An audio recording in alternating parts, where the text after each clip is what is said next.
Ekologiya və Təbii Sərvətlər Nazirliyi və eyni zamanda Baş Dövlət Yol Polisi İdarəsinin birgə layihəsidir bu əslində. Məqsəd əlbəttə ki, yollarda nəqliyyat vasitələrinin havanın çirkləndirilməsi ilə bağlı hazırki prosesi öyrənmək və eyni zamanda nəqliyyat vasitələrinin havanı çirkləndirən nəqliyyat vasitələrinin aşkarlanması və onların istismarını məhdudlaşdırmaq da xüsusilə önəm daşıyır ki, layihənin əsas məqsədlərindən biri də budur. Bəli, təmiz hava aylığı elan olunub və Ələkbər hal-hazırda canlı bağlantıdadır. Eşidək Ələkbəri. Ələkbər, xoş gördük səni. Necəsən? İnanıram ki, yaxşısan. Hər vaxtınız xeyir olsun. Hər bir kəs salamlayıram. Bütün Azərbaycan televiziyasını izləyən tamaşaçıları salamlayır. Gününüz xoş getsin deyirəm. Bildiyimiz kimi şəhərimizdə bir çox nasaz nəqliyyat vasitələri var. Bu da həm tıxacın yaranmasına, həm də ekologiyanın havanın çirklənməsinə səbəb olur. Elə bu səbəbdən də Baş Dövlət Yol Polisi İdarəsi və Ekologiya və Təbii Sərvətlər Nazirliyi tərəfindən təmiz hava aylığı elan edilib. Bu barədə bizə və tamaşaçılarımıza ətraflı məlumatı isə Baş Dövlət Yol Polisi İdarəsinin baş inspektoru Elvin Hacıyev verəcək. Hər vaxtınız xeyir olsun Elvin bəy, sizi salamlayırıq. İstəyərdik bizə və tamaşaçılarımıza bu barədə son məlumatları çatdırardıq.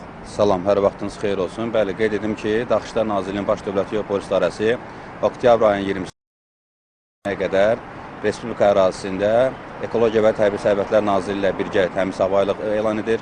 Təmiz hava aylığının keçirilməsində əsas məqsəd nəqliyyat vasitələrindən atmosferə atılan zərərli tullantıların qarşısının alınmasıdır ki, həmin zərərli tullantılar insan həyat və sağlamlığına, ətraf mühitə və ekologiya ciddi şəkildə təhlükə verir. Və bir məsələni də qeyd etmək istərdim ki, atmosferə atılan tullantıların 88% payı nəqliyyat vasitələrinin üzərinə düşür və bəzi hallarda da nəqliyyat vasitəsinin nasaz formada idarə olunması tıxacların yaranmasına gətirib çıxardır və bəzi hallarda da yol nəqliyyat hadisələrinin baş verməsinə gətirib çıxardır. Ona görə də hər bir nəqliyyat vasitəsinin sürücüsü və sahibi istismar etdiyi avtomobili texniki cəhətdən saz formada idarə etməlidir ki, mənzili başına rahat və təhlükəli şəkildə gedib çata bilsin. Eləcə də avtomühəssisə rəhbərləri tabeçiliyində olan avtomobillərin texniki sazlığını diqqət mərkəzində saxlamalıdır. Ən əsas məsələlərdən birisi də sərnişin və yükdaşıma fəaliyyətlə məşğul olan nəqliyyat vasitələrinin sürücüləri də istismarlarında olan avtomobilləri mütəmadi olaraq yoxlatdırmalıdırlar. Mühərrik və yanacaq sistemi tam işlək vəziyyətdə olmalıdır, saz vəziyyətdə olmalıdır ki, rahat və təhlükəli şəkildə avtomobillərini idarə edə bilsinlər. Və həmin sürücülər, hansı ki,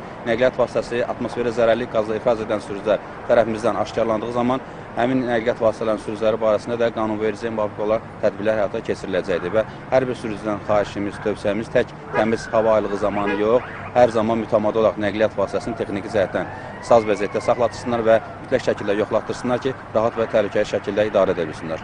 Ətraflı məlumat üçün təşəkkür edirik. Sürücülərdən istənilən isə bütün qaydalara əməl etmələrdir. Bizdən bu qədər. Buyurun, söz sizdədir. Təşəkkür edirik Ələkbər.